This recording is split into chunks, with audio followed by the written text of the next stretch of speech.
दुनिया की तमाम छोटी और बड़ी खबरों के लिए हमारे चैनल को सब्सक्राइब करना न भूलें और बेल का बटन जरूर दबाएं। ये न्यू इंडिया है। गांव में अगर कब्रिस्तान बनता है तो गांव में स्मशान भी बनना चाहिए। ये सिर्फ सैंपल है और इस सैंपल से ही आपको लग गया होगा कि the actual action begins here.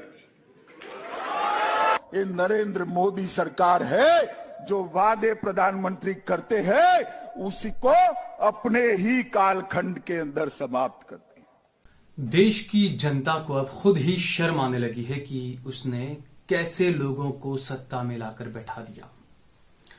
हमने सुना था कि उत्तराखंड के मुख्यमंत्री ने कुंभ के मेले को लेकर क्या कहा था, कोरोना नहीं आएगा, कोरोना ये कोरोना वो, ये तमाम चीजों की बकवास एक मुख्यमंत्री ने की थी। और जो अनभक्त हैं उन्होंने कहा कि नहीं, कुंभ से कोरोना नहीं फैलेगा, भगवान की कृपा होगी, ये होगा वो होगा। जो लोग तबलीग जमात को खूब कोस रहे थे, हालांकि उस वक्त आप सोचिए कि उस वक्त कोरोना की शुरुआत थी, तबलीग जमात के लोगों को कुछ पता भी नहीं था कोरोना के बारे में, और उसके बावजूद उन पर इतने ज्यादा आरोप लगाए गए, कटघरे में लाकर खड़ा कर दिया गया। हालांकि बाद में भले ही कोर्ट ने उन्हें बरी कर दिया सब लोगों को और कहा कि नहीं, इनकी वजह से कोरोना फैला, ऐसे कोई सबूत नहीं है।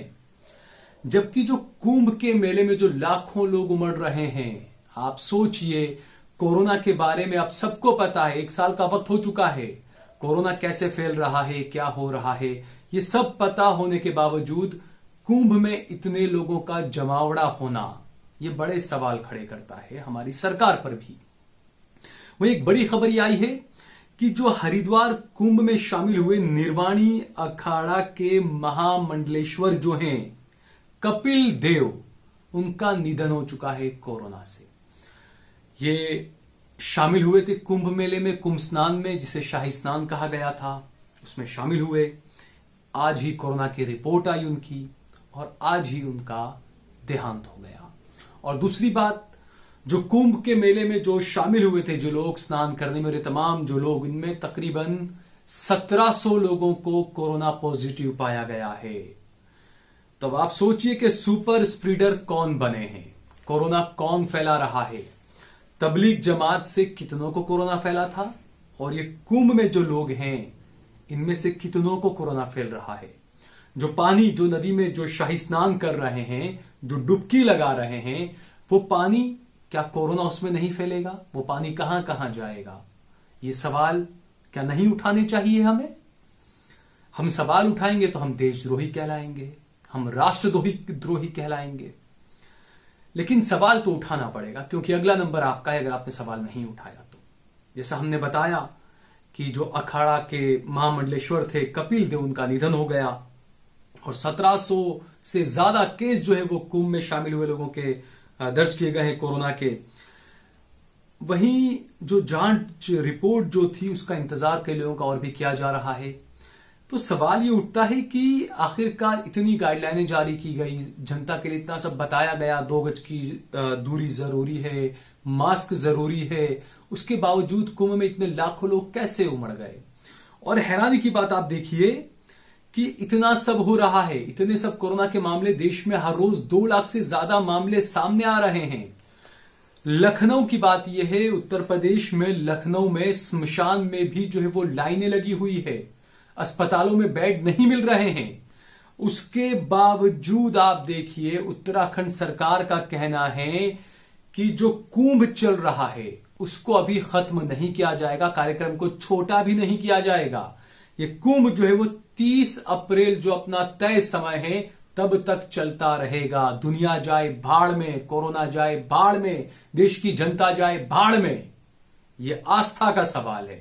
आस्था पर हमने बाबरी मस्जिद उठाकर दे दी आपको, तो आस्था पर तो इस देश में कुछ भी हो सकता है। आस्था पर इस देश में लाशें बिछाई जा सकती है।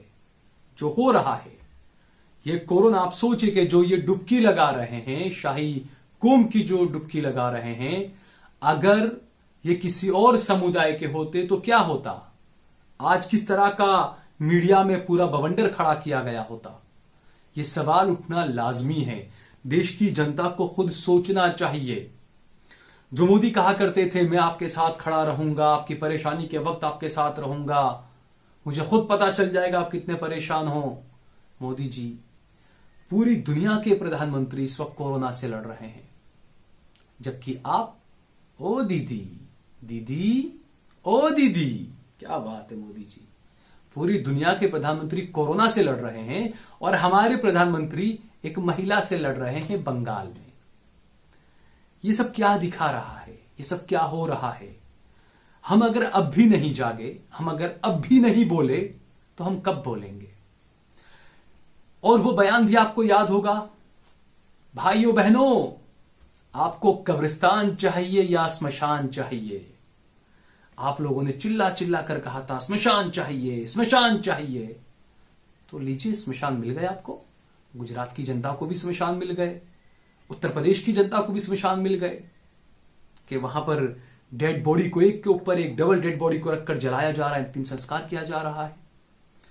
तो आपने जो वोट दिया था वो आपने अस्पतालों के लिए नहीं दिया था, इसलिए आप मोदी सरकार से सवाल मत करिए। आपने वोट दिया था मंदिर मस्जिद के लिए, आपने वोट दिया था हिंदू मुसलमान के लिए, आपने वोट दिया था पाकिस्तान के लिए। तो भुगतिए आप। जब आपने वोट नहीं दिया अस्पताल के लिए, तो आप मोदी सरकार से अस्पताल के लिए सवाल कैसे कर सकते हैं? भाई मत करिए आप सवाल। आपने जो किया उसको भुगतिए आप। दूसरा, जो कश्मीर में प्लॉट दिलाने की बात कर रहे थे, वो जो है वो अब एक अस्पताल में एक पलंग भी अलॉट नहीं करा पा रहे हैं। ये है न्यू इंडिया, मोदी का नया इंडिया। अच्छे दिन आएंगे, आ गए ना अच्छे दिन। ये सारी दुनिया के पीएम, जैसे मैंने बताया, कि कुछ न कुछ काम कर रहे हैं, जनता को बता रहे हैं कि हम ये करेंगे, हम वो करेंगे, हमने ये किया, हमने वो किया। हमारे प्रधानमंत्री बंगाल में जाते हैं, असम में जाते हैं, चुनावी रैली करते हैं, खुश होते हैं, इतनी भीड़ मेरे यहां पर, वाह क्या बात है। और शाम को फिर बैठकर 2 गज की दूरी है जरूरी, मास्क है जरूरी, ये बकवास करते हैं। जब आप खुद अपने आप को पहले नहीं सही करेंगे, तो आप जनता पर कैसे थोप सकते हैं तमाम चीजें? हर रोज 2 लाख केस आ रहे हैं। गुजरात के एक अखबार ने, गुजरात के एक बल्कि अखबार भी है, वो एक न्यूज चैनल भी है, उसने एक स्टिंग ऑपरेशन किया गुजरात के सिविल अस्पताल का। गुजरात सरकार ने बताया कि हमारे यहां पर कोरोना की एक दिन में 54 मौत हुई, जबकि उस न्यूज चैनल ने एक स्टिंग ऑपरेशन किया अहमदाबाद सिविल अस्पताल का, और बाकायदा जो एम्बुलेंस जो डेड बॉडी को लेकर जा रही थी, रात भर उस चैनल का रिपोर्टर वहां बैठा रहा, हर एम्बुलेंस में कितनी डेड बॉडी गई और एम्बुलेंस का क्या नंबर था, वो तमाम उसने पूरा एक डाटा बनाया। और डाटा बना के बताया कि सिर्फ अहमदाबाद सिविल अस्पताल से ही एक ही रात में 64 डेड बॉडी निकाली गई है। 64 डेड बॉडी सिर्फ अहमदाबाद सिविल अस्पताल से। तो क्या सरकार कुछ छुपा रही है? हो सकता है यहां पर सरकार यह बात बता दे कि नहीं, ये 64 डेड बॉडीज में सभी कोरोना से मरने वाले नहीं है, कुछ कुछ कोरोना से मरने वाले हैं। तो फिर उनको लपेट के क्यों दिया गया? क्या सस्पेक्टेड थे वो लोग? दूसरा, जो लोग कोरोना से मर रहे हैं, कई लोगों को नहीं पता। मैं उन सबसे कहना चाहूंगा कि आप अपने पिछले 1 साल का अपना बैंक डिटेल निकालिए, अपना स्टेटमेंट निकालिए। उसमें प्रधानमंत्री जो बीमा योजना थी, उसमें आप देखिए कि आपके अकाउंट से अगर 12 रुपए 30 रुपए जो बीमा की जो रकम कटती थी, अगर आपके अकाउंट से वो कटा है और आपके परिवार में उस बंदे की अगर मृत्यु हुई है कोरोना से, तो आप फौरन जाइए और उस बीमा के लिए आप आवेदन दीजिए। यह आपका अधिकार है। ये सरकार आपको नहीं बताएगी कि 2-2 लाख रुपए का आपको जो बीमा मिलता है वो मिलना चाहिए आपको। सरकार आपको नहीं बताएगी, क्योंकि सरकार के मन में चोर है। सरकार अच्छी होती तो सरकार खुद आपको बताती कि प्रधानमंत्री ने जो बीमा योजना शुरू की थी, आपके अकाउंट से जो 13 रुपए 30 रुपए 15 रुपए जो भी कटे जाते थे, वो आप अप्लाई करिए, आपको पैसा मिलेगा। सरकार ही नहीं बताएगी। दूसरा, जैसा हमने बताया कि मोदी जी चुनावी रैलियों में व्यस्त है। बात करें मोदी के गृह राज्य गुजरात की, 8000 मामले एक ही दिन में गुजरात में दर्ज किए गए। अहमदाबाद में ही तकरीबन 2500 मामले दर्ज किए गए। और गुजरात में एक जगह पर उपचुनाव है, मोरवा हडफ उस जगह का नाम है। गुजरात में केस बढ़ रहे हैं। सूरत हो, अहमदाबाद हो, भावनगर हो, हर जगह स्मशान में वेटिंग चल रहा है। अस्पताल नहीं मिल रहे हैं, अस्पतालों में जगह नहीं मिल रही है, ऑक्सीजन नहीं मिल रहा है, रेमडेसिविर के जो इंजेक्शन है वो नहीं मिल रहे हैं। लेकिन भाजपा जबरदस्त रोड शो कर रही है, रैली निकाल रही है चुनाव जीतने के लिए। आप इन तस्वीरों को भी देखिए, यह गुजरात के मोरवा हड़फ का ये वीडियो है जिसमें भाजपा के कार्यकर्ता कई इसमें से बिना मास्क के हैं। यहां कितना सोशल डिस्टेंसिंग हो रहा है, आप खुद इस बात को देखिए। तो आखिरकार ये सब क्या चल रहा है? क्या यहां पर कोरोना नहीं है? जबकि गुजरात में हालात इतने बद से बदतर हालात हो रहे हैं, बद से बदतर, और उसके बावजूद भी बीजेपी रैली निकालने में व्यस्त है। और जो गुजरात के भाजपा के जो प्रदेश अध्यक्ष हैं CR पाटिल साहब, उन्होंने तो जो है वो एक बड़ी रैली का और आयोजन कर दिया था अंबेडकर जयंती के लिए।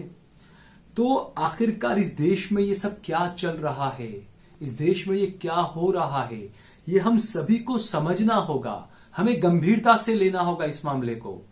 कई लोग मानते हैं कि कोरोना साजिश है, कई लोग मानते हैं कोरोना हकीकत है। बहरहाल जो हो वो हो, लेकिन सरकार क्या कर रही है, सरकार क्या दिखा रही है, गुजरात में कितने अस्पताल हैं। दूसरी बात आपको बता दें हम कि प्रधानमंत्री मनमोहन सिंह ने 6 एम्स अस्पताल बना दिए थे। प्रधानमंत्री नरेंद्र मोदी 2014 में जब प्रधानमंत्री बने, उसके बाद से अब तक तकरीबन 25 एम्स का बनाने का वो ऐलान कर चुके हैं, लेकिन आज तक एक भी एम्स बनकर तैयार नहीं हुआ 7 सालों में। इसीलिए मैंने कहा कि वोट जब आप मंदिर मस्जिद पर देंगे, वोट जब आप हिंदू मुसलमान पर देंगे, वोट जब आप पाकिस्तान पर देंगे, तो फिर आपको अस्पताल कहां से मिलेंगे? जबकि हकीकत यह है कि हमारे देश का संविधान यह कहता है कि शिक्षा और स्वास्थ्य सुविधाएं ये अधिकार है आम नागरिक का, जो सरकार को उसे देना है हर हाल में। लेकिन आज क्या हो रहा है? अस्पताल में बेड नहीं मिल रहे हैं, एम्बुलेंस नहीं मिल रही है, तड़प कर लोग मर रहे हैं। गुजरात में भी अस्पताल में बिल्कुल जमीन पर लोग पड़े हुए हैं। लखनऊ के अंदर जो है वो अस्पताल नहीं मिल रहे हैं। ये क्या हो रहा है? और दूसरी एक और हैरान करने वाली बात है, आप देखिए कई जगहों पर तो कोरोना के कोविड के वो लगे हुए टेस्टिंग सेंटर सड़क पर ही कि आप जाइए अपनी कोरोना की रिपोर्ट करवा लीजिए। जबकि उत्तर प्रदेश, जहां पर राम राज्य होने का दावा किया जा रहा है, वहां पर ऐसा नहीं है। अगर आप उत्तर प्रदेश में रहते हैं, अगर आपको कोरोना की रिपोर्ट करवानी है तो आपको सीएमओ से परमिशन लेनी होगी, आपका नाम सीएमओ में दर्ज करवाना होगा, उसके बाद ही आप कोरोना की रिपोर्ट करवा सकते हैं। यानी कि आपके परिवार में मानिए आप 2, 5, 7, 8 जितने भी लोग हैं, आप सबके सब बुखार से सुलग रहे हैं, आप में चलने फिरने की हिम्मत नहीं है, आप बस सिर्फ कोविड सेंटर में जाके टेस्टिंग सेंटर में अपना कोविड टेस्ट करवा सकते हैं, लेकिन आप नहीं करवा पाएंगे क्योंकि आपको सीएमओ के पास जाना पड़ेगा, वहां फॉर्म भरना पड़ेगा, वहां से परमिशन लेनी पड़ेगी, उसके बाद आप कोरोना का टेस्ट करवा पाएंगे। ये राम राज्य है। तो मैंने जैसे कहा कि आपको कब्रिस्तान चाहिए या स्मशान चाहिए, आपने स्मशान चुना और आपको मोदी जी ने वो स्मशान दे दिया, और अब तो यह है कि स्मशान में भी आपको जगह नहीं मिल रही है। तो अगर आपको मेरा ये वीडियो पसंद आया हो तो इस पर कमेंट करिए, इसे लाइक करिए, इसे ज्यादा से ज्यादा शेयर करिए। अगर आपने हमारा चैनल देश लाइव सब्सक्राइब न किया हो तो हमारे चैनल को जरूर सब्सक्राइब करिए।